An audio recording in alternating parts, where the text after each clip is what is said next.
O poder da palavra é algo que foge até mesmo ao nosso entendimento, assim como a criação, que tomamos por fé, que cremos sem sombra de dúvida em como ela foi feita. O poder da palavra ultrapassa em muito o que nós podemos imaginar. Deus, para nos abençoar, muitas vezes tem que nos preparar para que possamos suportar a bênção. Porque o desafio, na realidade, na vida e na vida com Deus, não é suportar a provação. O desafio com Deus é suportar a bênção.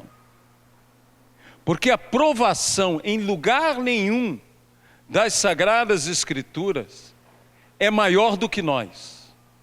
Porque Deus não nos deixará sermos provados além das nossas forças, mas Deus nos abençoa além das nossas forças. Por isso o grande desafio não é a provação, o grande desafio é a bênção. O grande desafio é o que temos que suportar em sermos abençoados. Muitas pessoas perecem não na provação, mas na bênção. Jesus, falando do reino de Deus, disse: certo homem tinha um campo, e o seu campo produziu abundantemente. De modo que a provação daquele homem não foi a provação da escassez, foi a prova da abundância. E quando ele viu a tremenda abundância que ele tinha, destruiu os seus celeiros, construiu novos celeiros. E diz: arregala-te e vive a vida. E Jesus então diz: louco, esta noite te pedirão a tua alma, e o que tens, para quem será? A grande pergunta de Deus é: que legado nós temos? A abundância que Deus permitiu existir na vida daquele homem, na parábola, poderia ter sido bênção na vida dele. Ele talvez tivesse encarado como se ela fosse uma bênção. Mas, meus irmãos, na realidade, aquele homem conseguiu desperdiçar a sua bênção por um simples motivo: porque ele não obedeceu à palavra.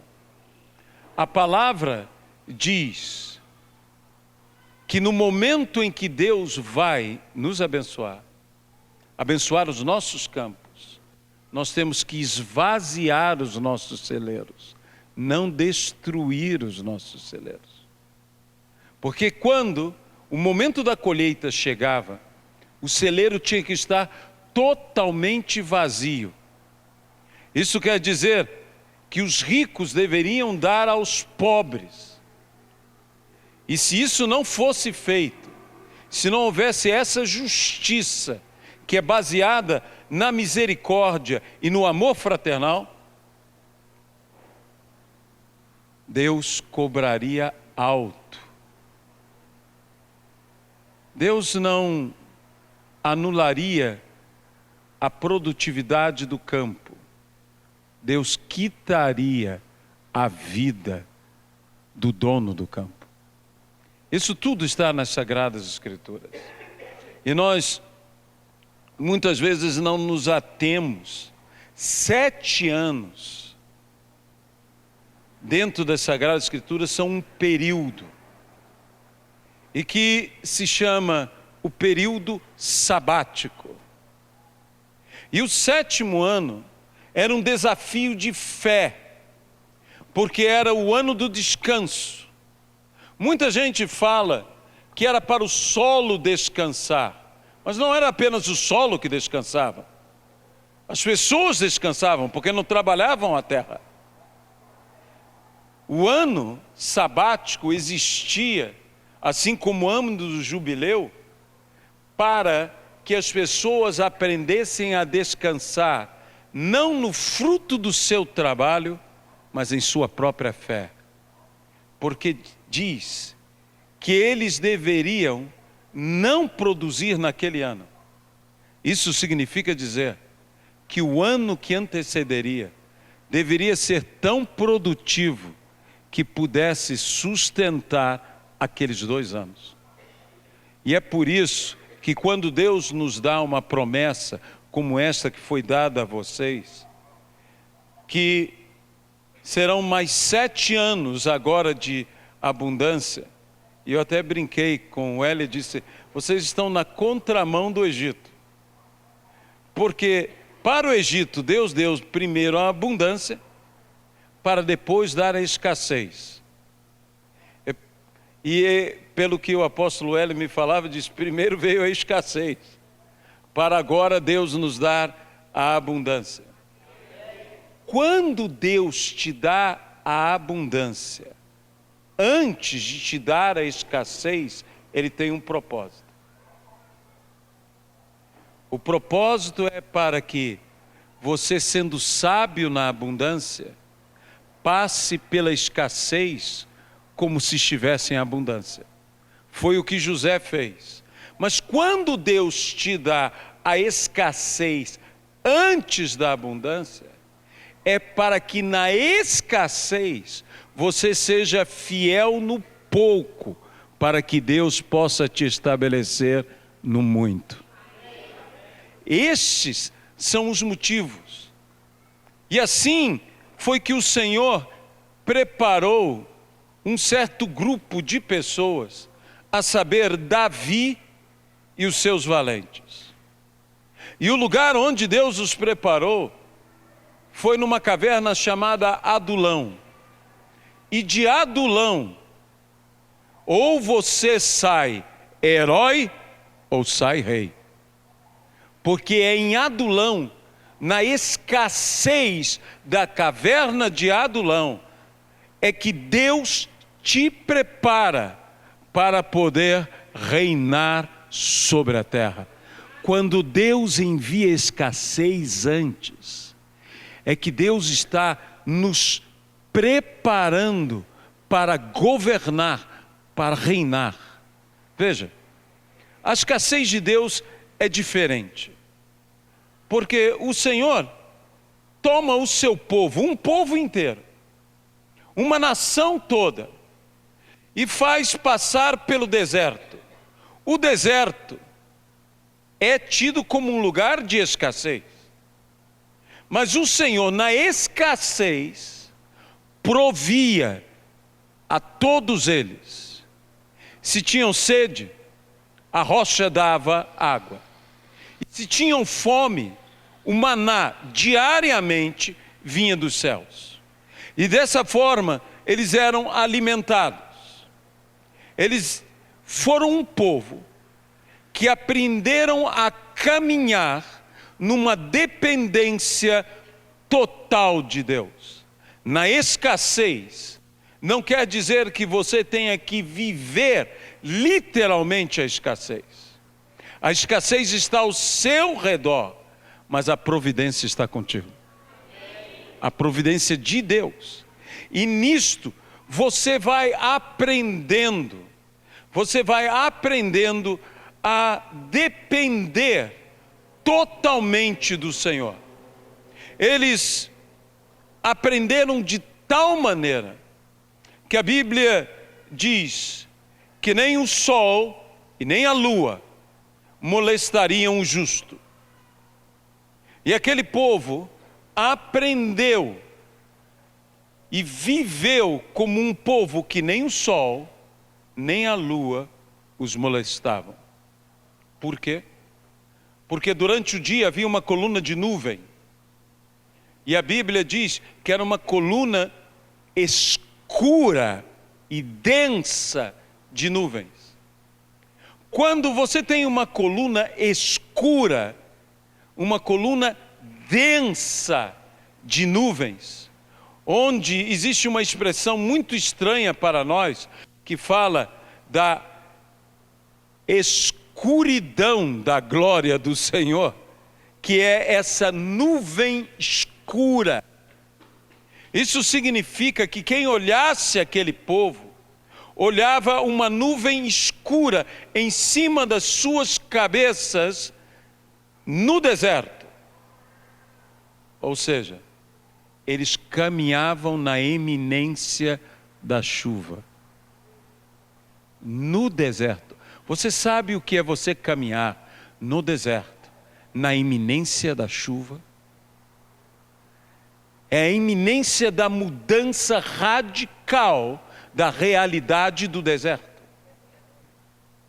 Isto é a caminhada daquele povo. Aquele povo não conheceu, eu posso dizer, a noite, porque a escuridão da noite não pôde estar com eles, pois a coluna de fogo os cobria. O frio do deserto que cai abaixo de zero não os atingia, porque havia fogo autossuficiente para não queimá-los, baixo o suficiente para aquecê-los. E aquele povo jamais era tomado de surpresa pela escuridão, porque para que os inimigos se aproximassem dele, os inimigos eram revelados pela luz. Porque você há de convir que uma luz tão intensa como essa era vista de muito longe. E se era um povo de aproximadamente 3 milhões de pessoas, debaixo disto, era como uma cidade de porte grande, caminhando toda iluminada. 3 milhões de pessoas. Isso era visto a longa distância. Tanto que quando conversavam com Raabe, algo interessante, mais de 40 anos havia se passado de quando Deus retirara o seu povo do Egito, de quando ele abrira o mar vermelho, de quando ele matara o exército de Faraó no mar vermelho. E Raabe sabia o que eles tiveram que relembrar o povo. Raabe sabia, sem que ninguém precisasse relembrar. Por quê? Porque durante anos, o povo do além do Jordão, onde era a terra da promessa, esse povo viu uma gigantesca coluna de nuvem e uma gigantesca coluna de fogo. Eles viram algo e deram atenção a algo. E Deus disse que enviaria o terror adiante do povo. Aqueles povos estavam debaixo de um terror, porque eles viram. E eles sabiam quem era este Deus, pois o Deus provedor é o Deus protetor. De modo que Israel podia se esquecer, mas os seus inimigos não se esqueciam de quem era Israel e de qual era o propósito. Veja como Raabe falou com os espias: nós sabemos, eu sei que Deus nos entregou em tuas mãos, então tenham misericórdia de mim e de minha família. Sabe, eu não sei se aqueles espias tinham tanta segurança no que Deus faria, como Raabe tinha segurança no que Deus faria. Os de fora não têm dúvida de quem nós somos. A dúvida e a incredulidade é um privilégio da igreja, se você quer chamar assim. Porque nós chamamos geralmente os outros de incrédulos. Eles não podem ser incrédulos. Para você ser incrédulo, você tem que partir de ter fé para negar o que você crê. Isso é incredulidade. É quando você crê e descrê do que você crê. Se eles nem têm o que crer, eles não podem ser incrédulos. Meus irmãos, a incredulidade é um pecado exclusivo da igreja. Porque é necessário crer para ser incrédulo, por incrível que isso pareça. Por incrível. De modo que o nosso grande desafio não são recursos. O nosso grande desafio não são lugares, nem mesmo conquistas. O nosso grande desafio é um só: é crer na palavra de Deus. Porque no momento em que nós crermos nessa palavra, nada nos será impossível, porque todas as promessas nela contidas pertencerão a nós. E como eu disse no início, aquele que domina a palavra, domina o mundo criado pela mesma palavra. É por isso que Moisés tinha tamanha autoridade.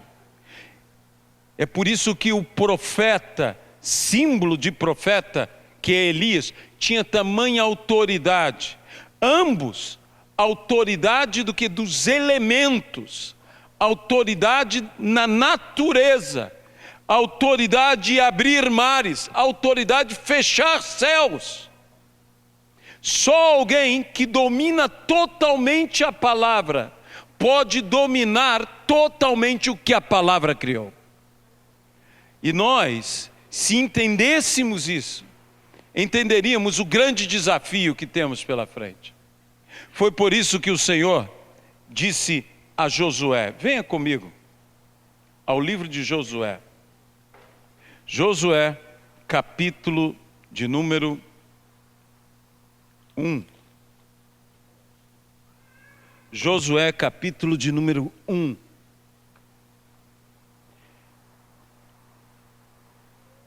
Veja o que está escrito aqui. Versículo de número 2.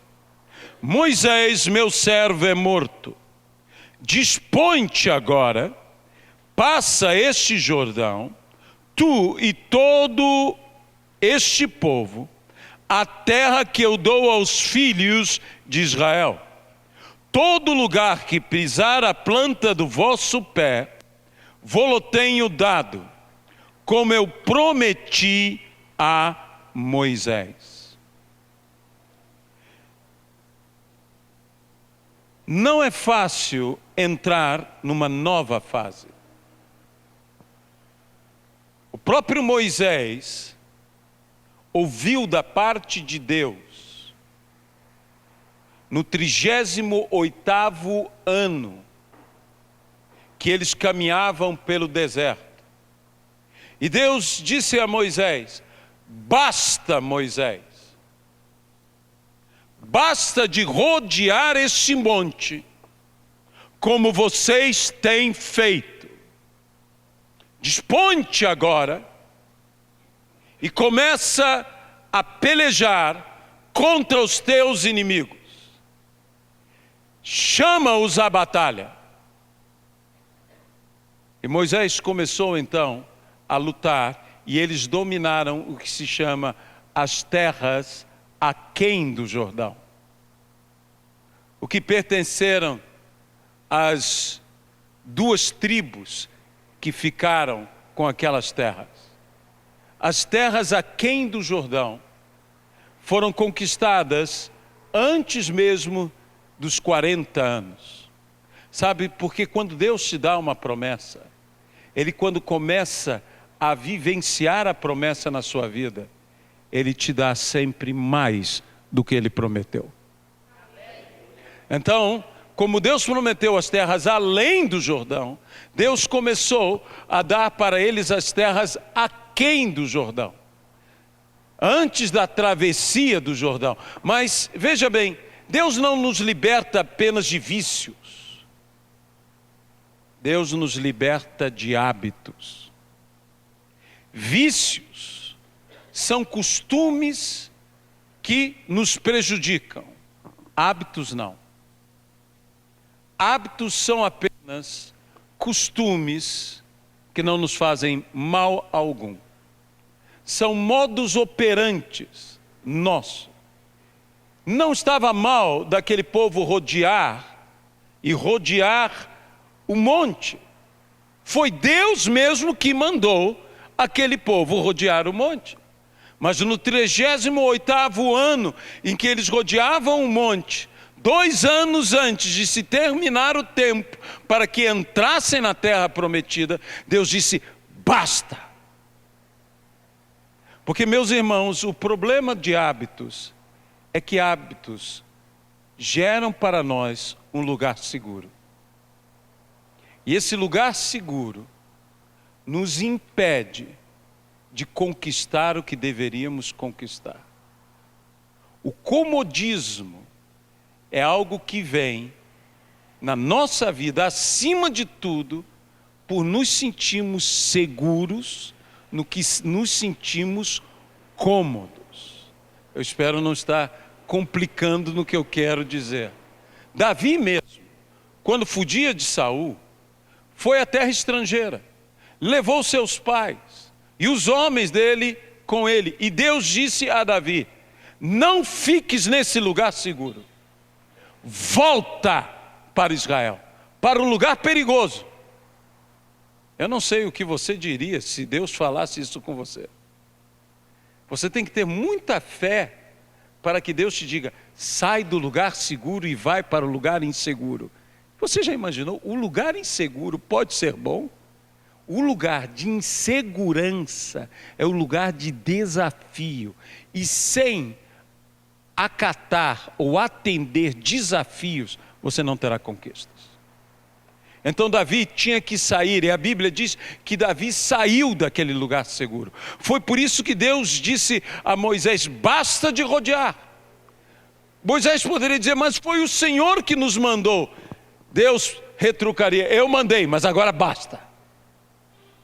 Agora é momento de guerrear, agora é momento de lutar, agora é momento de conquistar.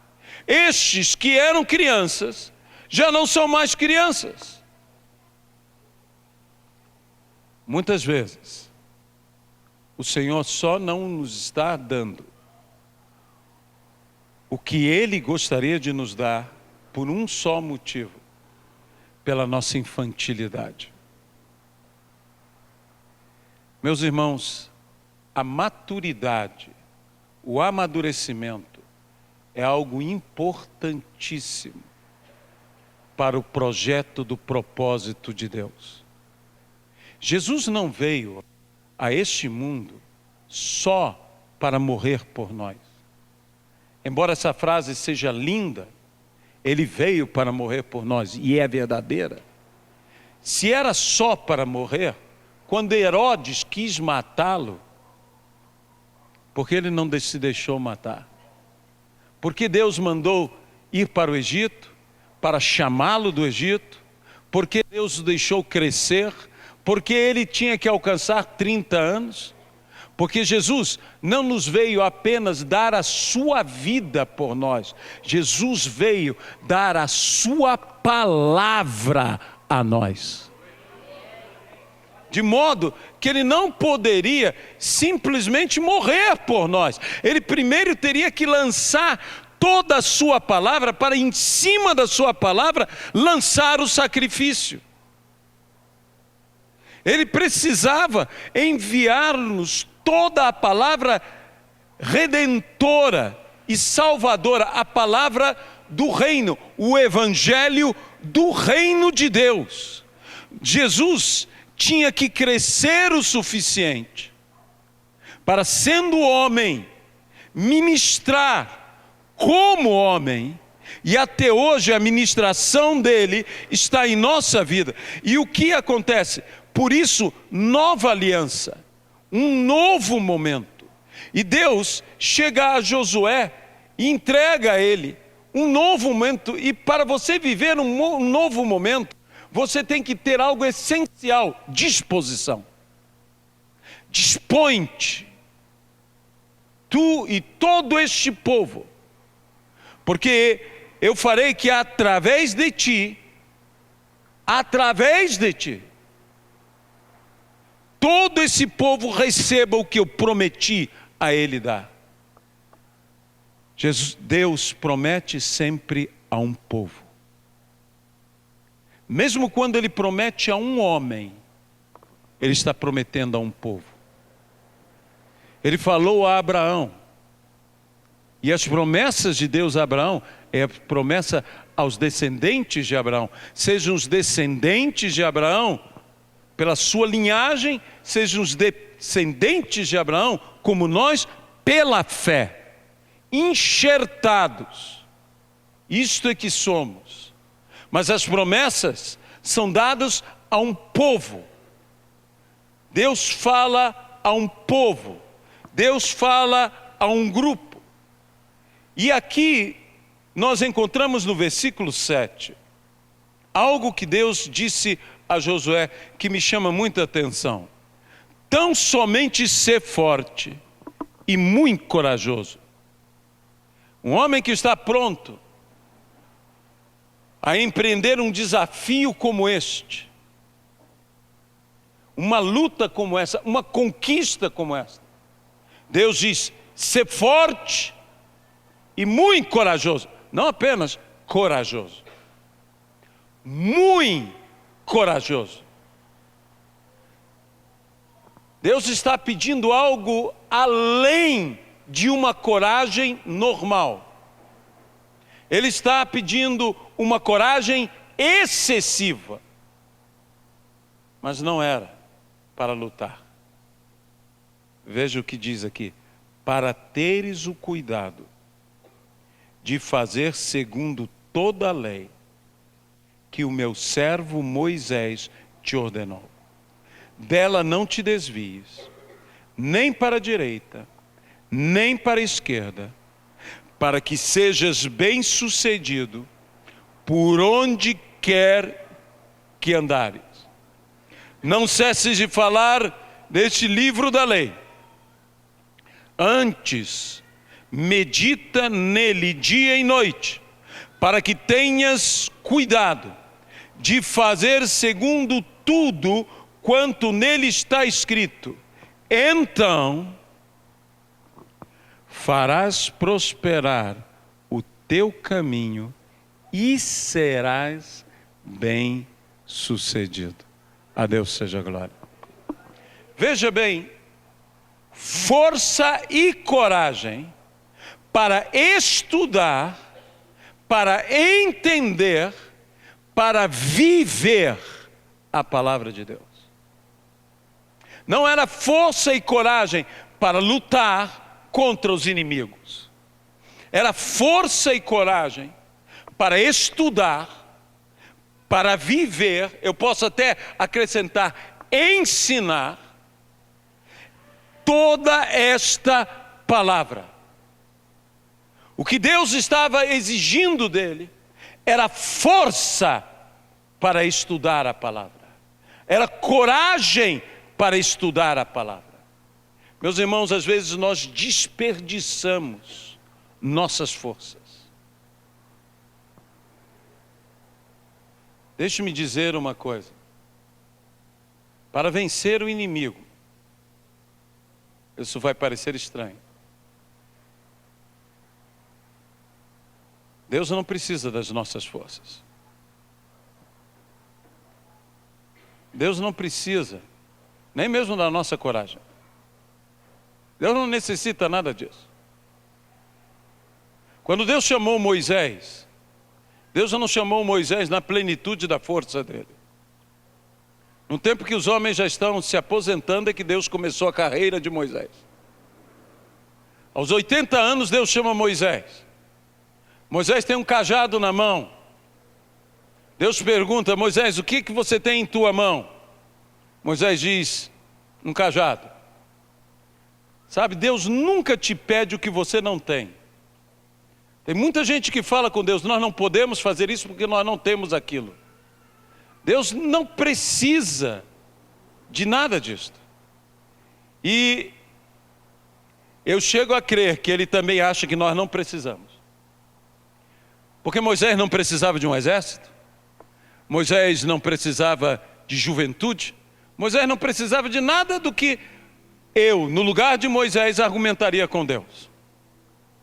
Eu falaria: Senhor, eu não tenho exército, Senhor, eu não tenho armamento, Senhor, eu não tenho generais, Senhor, eu não tenho povo, eu não tenho gente, Senhor, eu não tenho juventude. Senhor, como é que o Senhor quer que eu vá libertar esse povo? Eu não tenho isso, eu não tenho aquilo, eu não tenho aquilo outro. Deus não está nem aí, não me entenda mal, para o que você não tem. Não vai fazer diferença nenhuma para o que Ele quer que você faça. Ele só quer saber o que é que você tem. Moisés disse: eu tenho um cajado. Moisés disse, em português bem claro, eu tenho um pedaço de pau. É isso que eu tenho. Deus disse: é com esse pedaço de pau que você vai fazer tudo. Meu irmão, se Moisés não fosse um homem de fé, ele seria um louco para crer numa coisa como essa. Sabe, entenda bem, para vencer um gigante, Deus precisa de um jovem. Mas para vencer um faraó, Deus precisa de um velho. Você pode dizer amém a isso? Deus tem um instrumento certo para a luta certa. E nós temos que compreender que um gigante, você vence derrubando ele. Mas um faraó, não é assim que você o vence. Você vai ganhar no campo das ideias. Você vai ganhar no campo da autoridade. E aí é que Moisés entra. E agora, Josué tem esse enorme desafio. E Deus não pede a eles: seja corajoso para enfrentar os seus inimigos. Disse: seja muito corajoso para ler, guardar e praticar a minha palavra. Você precisa de força e coragem para isso. Se você tiver força e coragem para isso, o resto vem sendo rebocado. Então, serás bem-sucedido e prosperarás em todos os teus caminhos. Em todos. Isso é uma consequência. Sabe qual é o erro da igreja hoje? Nós estamos procurando a consequência em vez da causa. Se nós procurarmos a causa, nós venceremos. Se nós praticarmos o que acarreta tudo isso, nós venceremos. Meus irmãos, a abundância virá. Você não tenha nem dúvida que ela virá. E tem mais. Ela virá, você merecendo ou não merecendo. Porque quando Deus promete, chove sobre bons e sobre maus. O problema é que a abundância sobre bons é proveitosa e sobre maus é destruidora. Então, melhor ser bom. Amém? Eis que ponho diante de vós um caminho de vida e de morte. Escolhei a vida. Ainda bem que Deus acrescentou: escolhei a vida. Porque se Ele não falasse isso, muita gente dizia: mas o Senhor disse que eu podia escolher qualquer um. Escolhei a vida. Há um caminho diante de vós.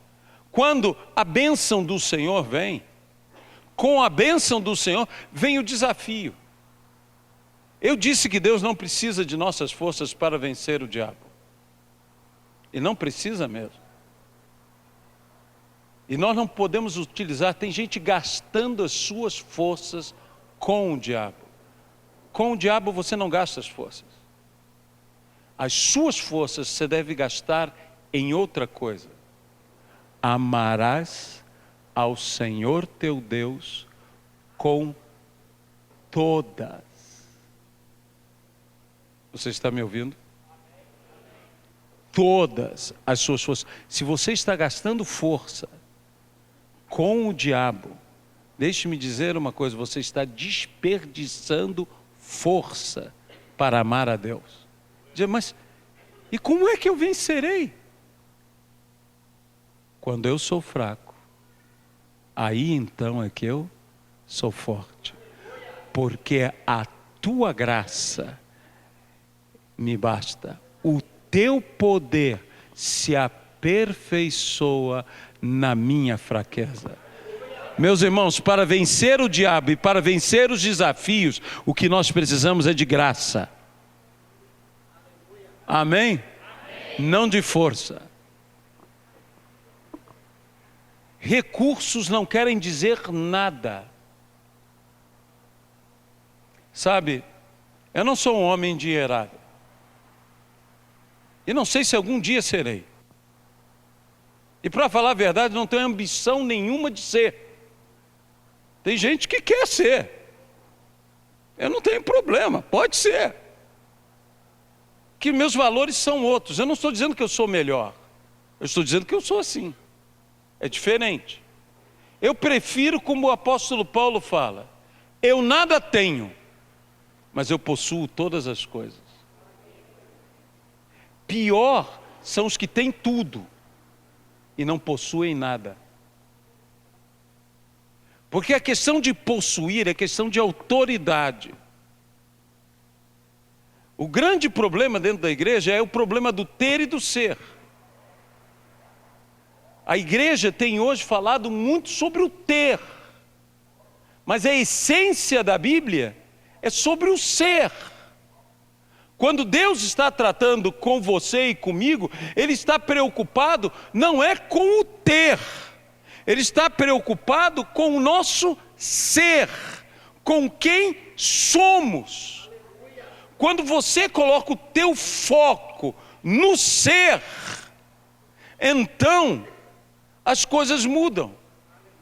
Quando você coloca o teu foco em família, no ter filhos é uma coisa, ser pai é outra coisa. Quem pode dizer amém? Amém. Em ambas as coisas, alguém nasce, há responsabilidade.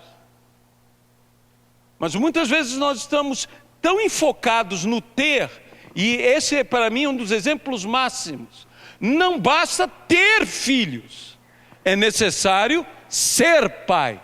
Porque há gente nesta vida que tem filhos, mas não é pai. E há gente que não teve filhos, mas é pai. Porque age como pai, porque trata como pai. Paternidade é uma questão bíblica muito séria e que não há nem tempo de discorrermos sobre isso. Mas o que eu desejo hoje aqui é entregar uma palavra que vai impulsioná-los na direção do que Deus deseja para vocês. Por isso eu digo, sejam fortes. Por isso eu digo, sejam muito corajosos. Porque para viver a palavra de Deus, só sendo muito corajoso. E corajoso não tem nada a ver com conquistador agressivo. Corajoso significa ter coração. A palavra coragem vem da palavra core, que é coração. Como a palavra valente vem de valor. Portanto, ser corajoso, na realidade, é ter coração para fazer as coisas. E eu poderia ler essa palavra dessa maneira: seja forte e tenha muito coração. E a Bíblia diz: amarás ao Senhor teu Deus com todas as suas forças e de todo o teu coração. De todo o teu coração. Quando você tem coração, você tem coragem. Eu não estou falando do instinto assassino. Você sabe que existe um gene, hoje que a medicina estuda, os cientistas, que se chama o gene guerreiro. E que dentro desse gene existe um instinto assassino. E que tem gente que nasceu com esse gene. Tem gente que vem, já de gerações e gerações. Eu sou descendente de escandinavos. Dizem que esse gene para lá é forte. É forte. Então eu tenho que estar sempre me policiando para que eu não vire um psicopata. Obviamente que eu não sou tão mau assim, mas não duvide da minha maldade. Porque todo homem é pecador. Nós temos que nos lembrar disso sempre. Sabe, eu sou pecador. E minha esposa tem que se lembrar que ela casou com um pecador. Tá bom, eu sou um pecador domesticado, mas eu sou um pecador. Deus trabalha em mim, mas eu sou um pecador. E eu não posso me esquecer que eu sou um pecador. Que meus filhos são pecadores. Que a minha igreja é composta de pecadores. Nós somos pecadores salvos, mas nós somos pecadores. E dando oportunidade a nós pecamos. Porque nós somos pecadores, e se existe algo que nós sabemos fazer bem, é fazer algo mal. Não é verdade? E nós temos então que estar com uma força para ir contra a inclinação natural da nossa carne. Por isso Paulo diz que ele subjugava. Meus irmãos, a bênção virá. Quer você mereça, quer você não mereça, por um motivo só. Porque ele disse que virá. E quando ele diz que vem, vem. Muita gente fala de bênção condicional. Existe bênção condicional quando Deus as condiciona. Mas quando Deus não condiciona, a bênção vem de qualquer jeito. Mas ela vai ser bênção, de fato, se você estiver pronto para ela.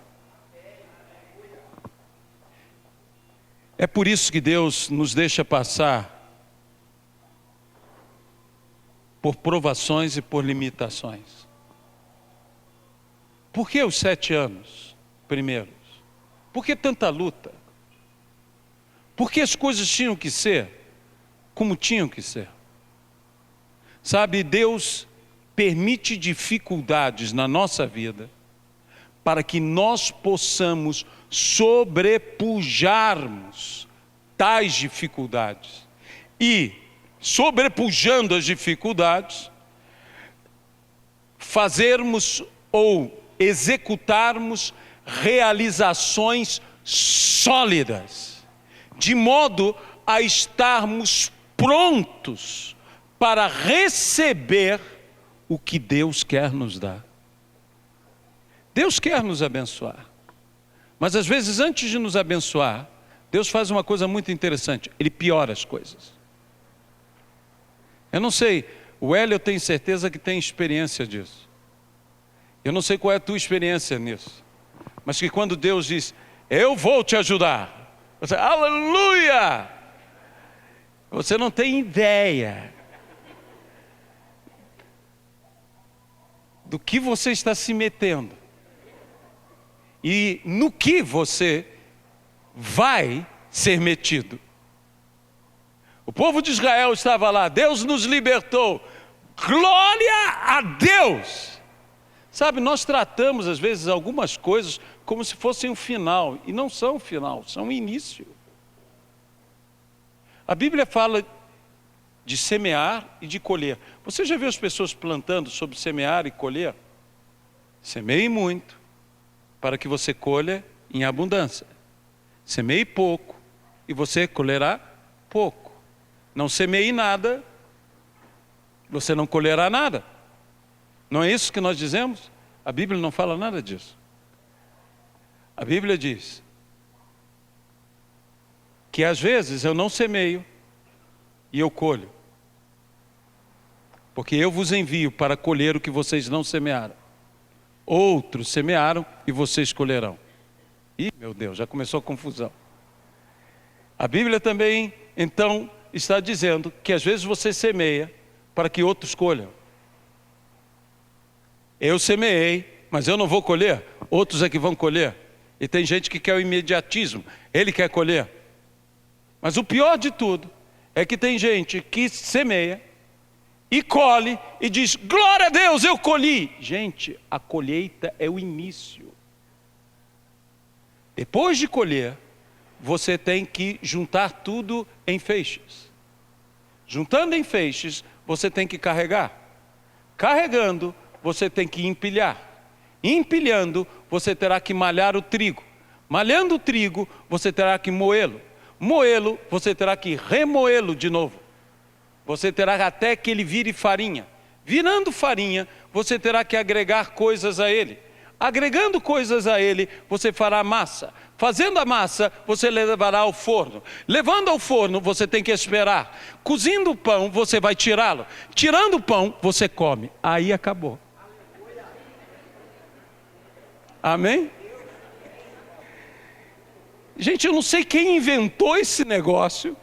Eles criaram semear e colher. E a Bíblia fala do moinho. E o moinho, que ninguém leva nada para o moinho. Se você colheu muito e não levou para o moinho, você colheu em vão, porque vai ficar podre.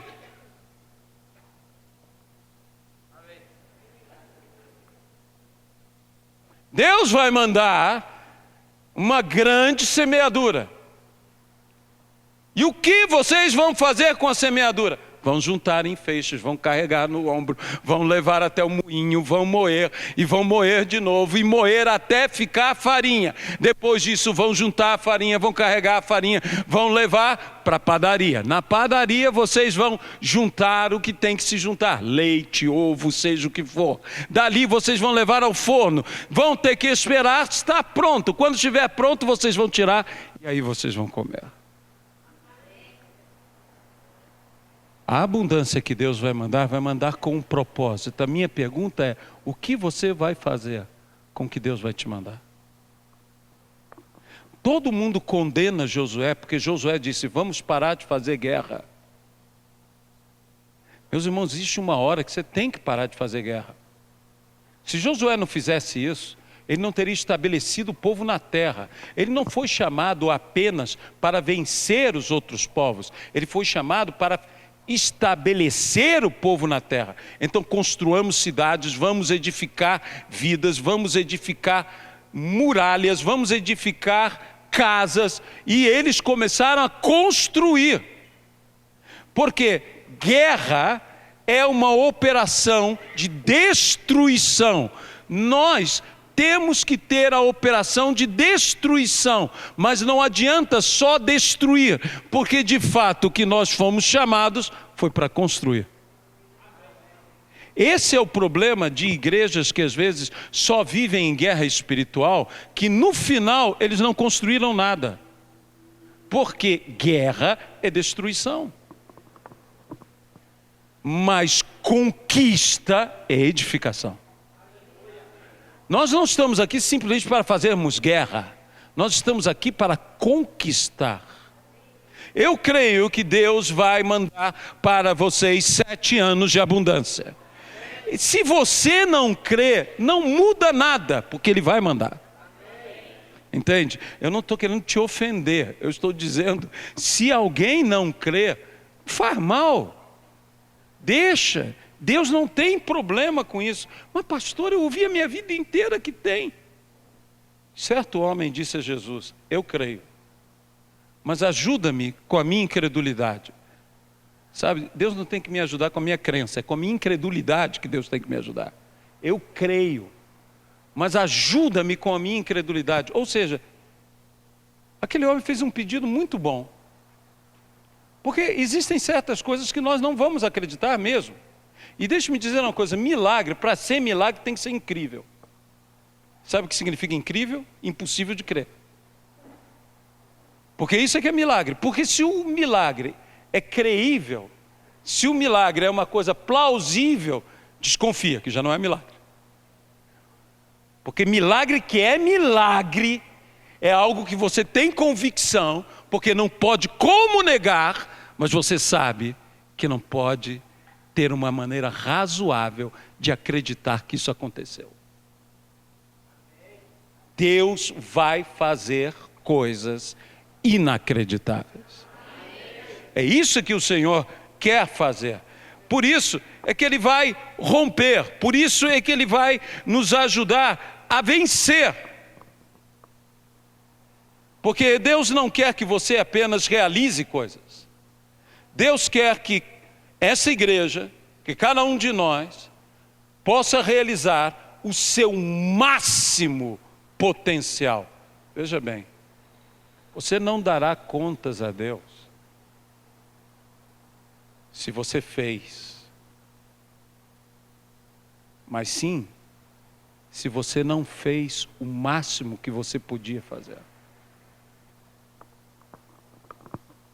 Senhor, mas eu fiz, mas não fez o máximo.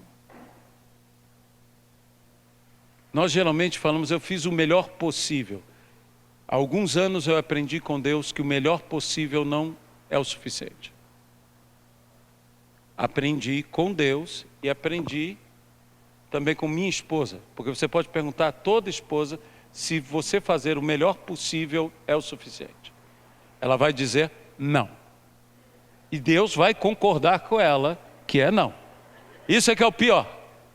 Isso é que é o pior. Porque o melhor possível não é o suficiente. Você tem que fazer o seu melhor impossível. Isto é romper. Isto é ultrapassar limites e limitações. Deus não me chamou para eu fazer o meu melhor. É Ele quem opera em mim, tanto querer quanto realizar. Então, o sobrenatural tem que estar em mim. Isso chegou a tal ponto que o apóstolo Paulo disse: eu tudo posso naquele que me fortalece. Então, meus irmãos, eu quero dizer uma coisa, que quando esse tipo de coragem existe em nós, a intenção vira um ato. E o potencial vira um fato. Muitas coisas não estão acontecendo. Porque nós não estamos permitindo que se faça além do que sabemos que podemos fazer. Se eu fosse chamado por Deus apenas para fazer o que eu acho que eu posso fazer, Deus não me pede o que eu não tenho, mas Deus me faz fazer o que eu não faço. Por Deus não me pedir o que não tenho, não quer dizer que eu não farei o que eu não posso fazer. Deus não pediu de Moisés o que Moisés não tinha, mas Moisés fez o que Moisés não podia fazer. Abrir o mar vermelho nenhum homem faz, mas Deus não disse, eu abrirei. Deus disse, estende a tua mão e divide o mar. Deus mandou Moisés fazer. Eu sei que nós temos a clara ideia, Moisés fez porque Deus fez. Amém? Eu concordo. Mas Deus não disse eu farei. Deus disse a Moisés, faça. Não faça o possível, Moisés, faça o impossível. É óbvio que Deus operou, que é Deus quem executa os milagres. Meus irmãos, o apóstolo L disse aqui, eu não sei com que expectativa você chegou aqui, eu não sei como você chegou, nós tínhamos que romper, nós tínhamos que estar adorando, e tínhamos. Mas não é fácil mudar uma realidade. Sabe o que precedeu a ressurreição? Angústia, decepção, silêncio. Na hora da ressurreição foi um estrondo, foi uma coisa tremenda. Na hora da morte também. Mas, e no período que Jesus ficou enterrado? Aquele período que é o período que antecede a grande mudança. Houve muito choro. Houve muita dor. Houve um desânimo. Sabe, Jesus encontrou com Maria Madalena e a primeira pergunta que Jesus ressurreto faz a alguém é: por que choras? E sabe qual foi a segunda pergunta que ele fez? Foram aqueles dois andando no caminho de Emaús: por que estás tristes? As duas primeiras perguntas de Jesus é: por que choras? Por que estás triste? Porque Deus conhece a nossa natureza, Deus sabe como nós somos. Maria Madalena disse: porque eu procuro e não sei onde está. Sabe, quando você procura e não sabe onde está, isso é algo muito triste. Você chora. Os dois homens disseram: porque nós esperávamos que fosse ele, e já é o terceiro dia que está morto. Quando você se decepciona, é frustrado na sua expectativa, isso dói. E o estranho é que quando Deus está cumprindo as promessas dele, parece que ele não nos está dizendo onde estão as coisas, e parece que ele está nos decepcionando. Mas ele está do nosso lado e nós não sabemos.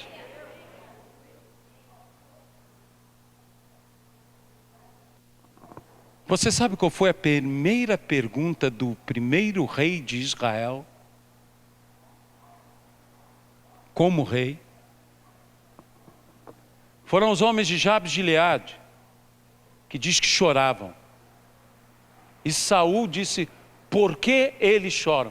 O primeiro dia de reinado, e o primeiro dia reinado de Jesus, a mesma pergunta: por que eles choram? Jesus quer saber por que você chora. E disseram: porque os homens de Amon prometeram nos escravizar e nós não temos como nos libertar.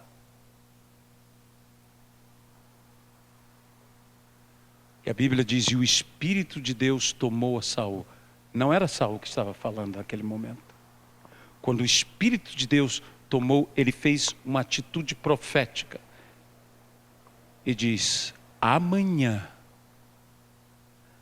antes do acalentar do sol, sereis socorridos. Meus irmãos, há uma palavra de Deus para você. Amanhã, antes do acalentar do sol, sereis socorridos. Mudar uma realidade, mudar uma fase, não é algo fácil, mas vai ser mudado. E você tem que ter força e coragem para estudar essa palavra, para viver essa palavra, para guardar essa palavra, para ensinar essa palavra. E então todos os seus caminhos prosperarão. Eu realmente, essa era a palavra que Deus tinha para me dar, e eu entregar a vocês. Mas eu sinto céus fechados em Taubaté. E eu glorifico a Deus pelos céus fechados, porque é sinal que nós podemos entrar num espírito de concordância. E a palavra de Deus diz: o que nós ligarmos na terra terá sido ligado no céu, e o que nós desligarmos na terra terá sido desligado no céu. E diz que Elias era homem como nós, sujeitos às mesmas paixões, mas orou e os céus se abriram. Meus irmãos, deixe-me dizer uma coisa: a terra que Deus nos deu é boa, ela só está seca. Porque aquela terra que manava leite e mel nos dias de Elias estava seca, mas ela continuava sendo a terra boa que Deus prometeu. A terra que Deus te deu é boa. Essa terra é boa. E eu sinto algo a dizer aqui, que vem sobre a nossa nação, e para isso não precisa ser profeta. Ondas abençoadoras enormes. Mas o homem não é provado pelas provações. A Bíblia diz que o homem é provado pelos louvores. É a bênção, volto a dizer, que é mais perigosa. É na bênção que você vai se mostrar se você ama a Deus mesmo ou se você se ama mais do que a Deus. Porque na provação você depende dele, mas na bênção,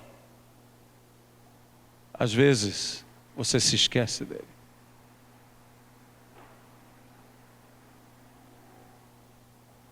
Esse é o grande risco de ministérios com muitos recursos. Alguém poderia até dizer, mas eu gostaria de sofrer esse risco. Você vai sofrer, porque Deus prometeu te dar. E Deus pode dar caindo dos céus, ou pode dar surgindo da terra. Ele pode dar caindo dos céus, os recursos virão, independente de nós.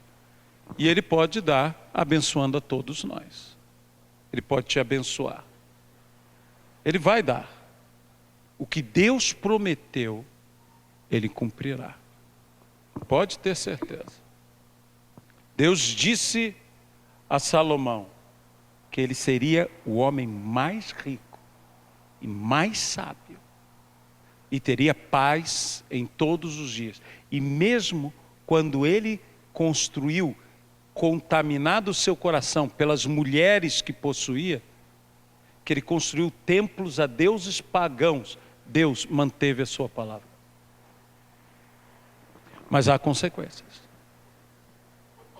Então hoje, o que eu te chamo é a ser corajoso para receber a bênção de Deus. Porque aí é que vem o verdadeiro desafio. O verdadeiro desafio virá quando vocês tiverem recursos de sobra para comprar esse lugar, sem se preocupar. O verdadeiro desafio virá quando vocês estiverem com tudo lotado e tendo 3 reuniões dominicais. Você pode crer nisso? Você pensa que isso é só um desejo? Isso não é um desejo. Isso é um ultimato. Isso vai acontecer. Entende? Isso vai acontecer. Agora, quando você vir toda a abundância, quando você vir todos os recursos que virão, nesse momento tema. Abraão, antes de vencer os reis, quando ele foi com 318 homens nascidos da sua casa, não teve medo. Mas depois de ter vencido os reis, a Bíblia diz que Deus chegou a Abraão e disse: não temas, Abraão. Sabe por quê? Porque Abraão era mais sábio do que nós. No momento da guerra, ele não teve medo. Ele venceu a 4 reis que tinham vencido a 5 reis. Mas depois da vitória, ele teve medo. Ele disse: agora é que vem o perigo. E Deus disse: não temas, porque eu serei contigo, eu serei o teu escudo. É interessante que Deus não dá escudo a Abraão antes da luta, mas depois da luta é que Deus dá escudo a Abraão. Porque a Bíblia diz, para que tendo passado pelo dia mau, permanecer inabaláveis. Eu espero que você não me tome por mal de falar isso.